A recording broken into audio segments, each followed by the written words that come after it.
Hi, Pastor Chris Ong here, and I'm so excited to be introducing our home group series on the book of Proverbs.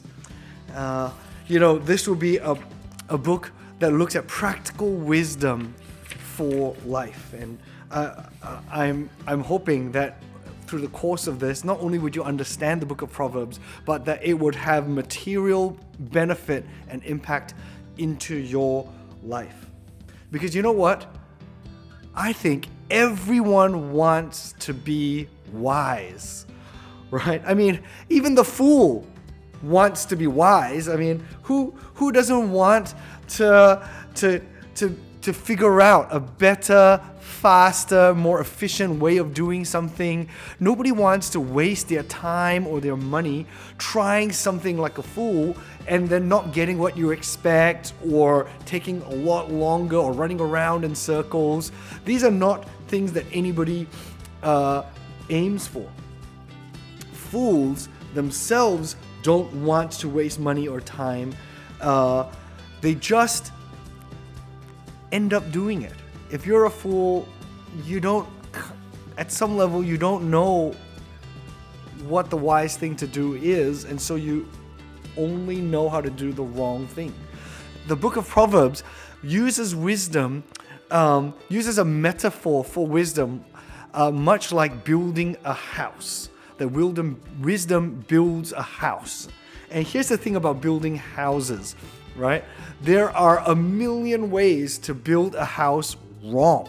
You can take shortcuts all over the place. You can build it with not enough structure. There are a million mistakes you can make in building a house, right? And it's the same with wisdom, that there are a million ways to do life wrongly, to make a fool of things, but to actually build a house correctly so that it stands the test of time, so that it does the thing that it's supposed to do well, that's very tricky. You have to pay attention to a lot of details. You need to actually take careful care in planning something out and building it out properly. That's what Solomon, King Solomon, the author of Proverbs, is trying to do with the book of Proverbs. He's trying to get you to build your life properly. In fact, the whole book of Proverbs was written for royalty. It's written by a king for the children of kings, so that they would grow wiser with the influence and the power and the resources that they have. They don't want to just waste it. The goal of this series is to not just teach you about the book of Proverbs, but it's to actually give you some practice in home building. That means you're going to be actually building up wisdom in your life. Proverbs 22, 3-4 says, "Through wisdom a house is built, and by understanding it is established, and by knowledge its rooms are filled with all precious and pleasant riches." You see, the three things you can pick up from there. One, that wisdom is like the house, is like the building of a house. But then you can't just build a house. It's through understanding. You've got to get some understanding in order to establish that house, to make it a well-lived-in house. And the knowledge is like the things that fill in that house. It fills it with precious things. If you just have knowledge with no wisdom, then it's just like having, bits of furniture lying on the road somewhere.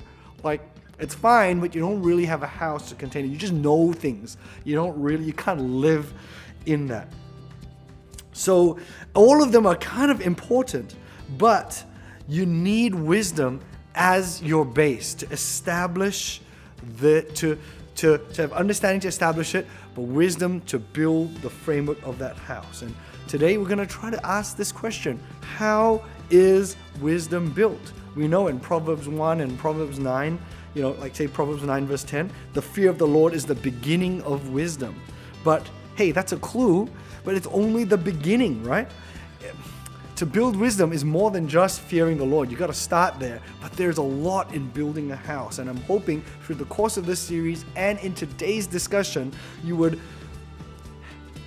kind of unpack, as you read through Proverbs, what is it that house building looks like. Wisdom house building. What does that look like? God bless.